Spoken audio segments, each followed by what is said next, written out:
Like Teddy Gray on stuff, whooshy gives a proper reaction. And now for something completely different. Hey, my Khmer people. Now, this reaction is a little bit different. We are going to be going through some of the coverage of the ongoing conflict between Thailand and Cambodia. I understand that in my country, a lot of the Western countries, in fact, a lot of the media is very biased towards Thai voices, and the Cambodian voices are not being heard at all. As somebody from the West who has a prominent voice within the region of Cambodia, I believe it is my duty to bring this to you. Whether you are new to the conflict, you know things about it, many of you will be either involved. I know I've spoken personally to a lot of military personnel from Cambodia who have assured me that everything that they are doing is in retaliation. The border conflict is in the north of the region, I believe, amongst the temples and shrines there, and Thai forces have been deployed in the west, I believe, very, very recently, as of the date of this recording. So we're going to go through some of the Cambodian voices. You don't have to make your mind up. I know that for a lot of people, for most people, it is simply about peace between the two nations. It has nothing to do with the conflict or who's to blame. But these voices do need to be heard, so without further ado, let's hear some. This message is for our international friends. You may have heard or seen about the border clash and the potential war between Cambodia and Thailand. As a small country, it is very difficult for our voices to be heard. Many news outlets are only reporting from or within Thailand, with some news outlets reporting using Thai nationals, showing clear bias in their reports. Let me tell you our side of the story. Right now, people are saying that Cambodia invaded Thailand. This is simply not true. It would make no logical sense for Cambodia to invade Thailand at this point in time. Let me tell you why. First of all, And before he breaks it down a lot more logically than I can. They are such a smaller country. It makes no sense for them to do this. It makes absolutely no sense. I've recently been to both Thailand and Cambodia within the last few months. So I can speak as a person who has been to both countries, seen their people, witnessed the military personnel, been treated by both countries as a foreigner. You know, I've seen both of them. Nobody in Cambodia told me not to go to Thailand or that I shouldn't have gone. However, almost everybody I spoke to in Thailand told me not to go to Cambodia. Now, obviously, of course, that doesn't mean anything. However, if there is a societal thing amongst the people that they hate a certain people, then of course it makes it more, it makes it a lot easier to believe who the antagonists are. That's all I'm saying. Cambodia has sought the International Court of Justice, and we have an active case against Thailand a whole month ago, where we have pushed continuously again and again and again with Thailand for peaceful resolutions. But Thailand has refused to cooperate, and by the way, their current military leader, Bun Sin, get this, has recently threatened war with Cambodia over peaceful resolutions. So ask yourselves this: who would more likely to start a war? The country that is trying to resolve our issues at the court, or the country that is running away from court and has threatened war in the past? Another factor is that everyone knows the difference.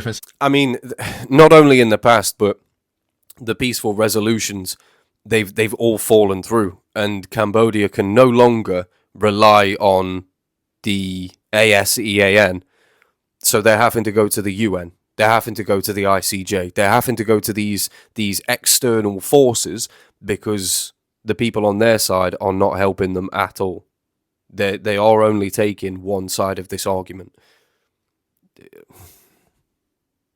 Power and economic power. Thailand has 13 times our GDP, their population size is 4 times ours, their military is much larger, like it's not even close. We have 0 fighter. Like, come on, man. Like, even the strength ranking, like, this is One Punch Man. There's a lot of countries on this planet. The Thais are 25th in terms of their military strength. They have a way, way, way bigger defense budget, way more active military personnel, although I am surprised with Cambodia's numbers. But I imagine with all of the resisting that they have to do, there's a lot of people. Plus, it's also like quite a recent thing in their history with the Khmer Rouge. So you can understand why there are so many military personnel. And as I say, I have spoken to a lot of Cambodian military personnel. I've spoken to a lot of Thai military personnel as well. I won't tell you which one side seems a lot angrier than the other. But yeah, just shouts out to all you guys. I see the resistance. You're doing bits. But the reserve forces, 0. Combat aircraft, 25 to 493. Cambodia has 0 fighter jets, 0 attack helicopters. A lot of tanks, though. I'm guessing they were left over by French colonialists. And then naval vessels, they've barely got any, which is probably why the Thai military personnel decided to attack the flanks in the west, because they are outward facing towards an ocean. So it makes a lot of sense, because they couldn't attack with tanks because Cambodia have more military personnel. They're almost, they're only 100,000 off. So naval seems the easiest way for the Thais.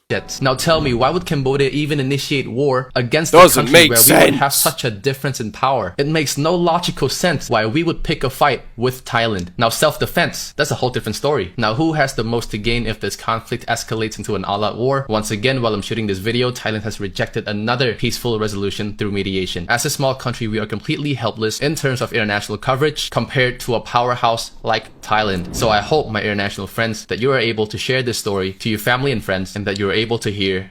Well, thankfully, Christina, not sure how to say your name, my brother, but thank you very much for giving this information. Thanks also to Siborn Sihak, I believe that's how you say it, for giving me this video. A lot of you have sent videos in through Instagram, so I've been going through those very rigorously, making sure that I have all the information that I possibly can. And I've also been getting information from Thai nationals too, to make sure that I have a balanced perspective on both. I hear a lot of the Thai voices in the media. I just don't hear the Cambodian voices in the media, so I'm trying to do what I can. I'm not giving one side of an argument. I'm giving the other side that nobody in the West is currently getting.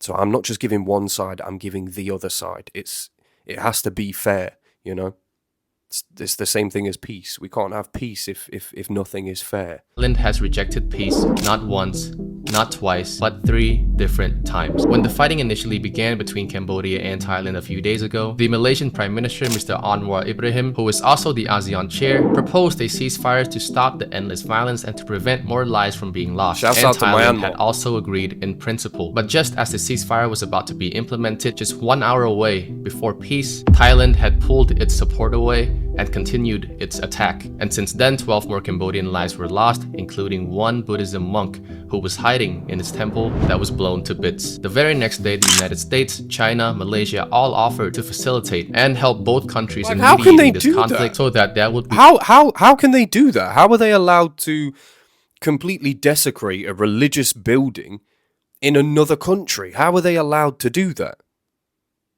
Surely that's against the international criminal courts anyway. Because you can't do that within your own domestic country. I couldn't go to a mosque and blow it up. It'd be a hate crime. What?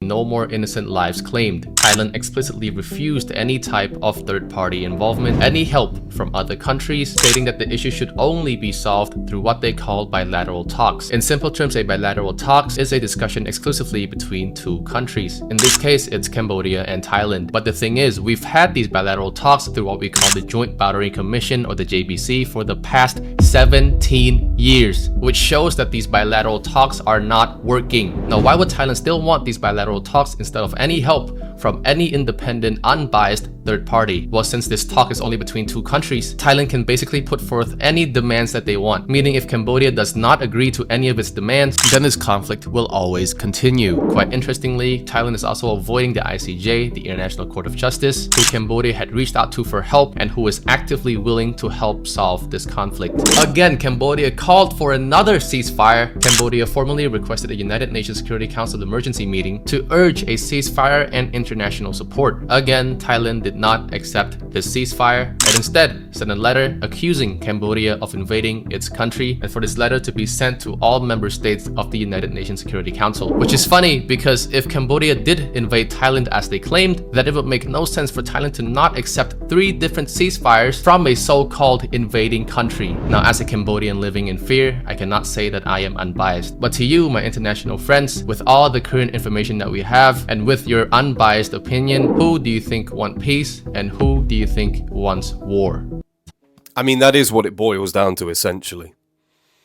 There is one side that would do anything for peace, and there's another side that would do anything to continue the war.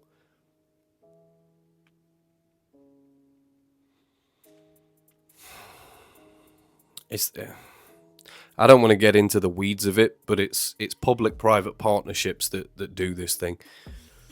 Once the private sector gets into the government, the thing that earns the most money will become the prevalent thing within that region. And unfortunately, this was found by Jews in the 18th century. The most profitable thing is war.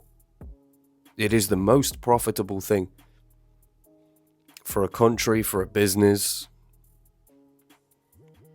It's just ongoing. And it's generational, you know?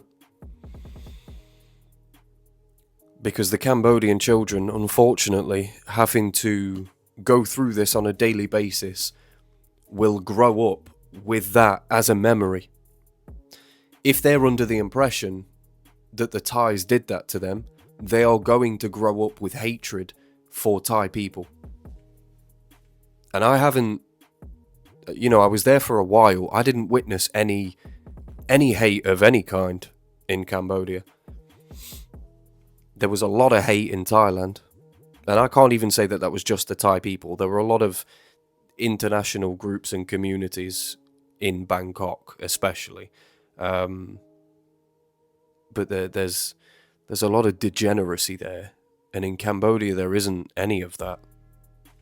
They don't have a culture that celebrates it. I don't know, man. So to think that there's going to be children that are going to be growing up with hate in their hearts because of the actions of Thailand nationals today, I don't see how that benefits future generations, you know. But like Chris said, you do have to remain unbiased. Whether you believe one side or not, I don't know, man. Peace is the best option. It's the one that takes the least amount of lives. Sure, it might not make a few people in suits happy, but if we can get to peace, then we should be able to get to peace. Doesn't matter how much money it costs. You should be able to get to peace. It shouldn't even cost any money at all. However, from this, it seems that because it's between two countries, Thailand can literally demand anything from Cambodia, and if Cambodia say no, the war continues. But if Cambodia say yes, it then puts their own people in strife and struggle, even more so than they have been for however many years, you know. As a country, they are just starting to get on their feet.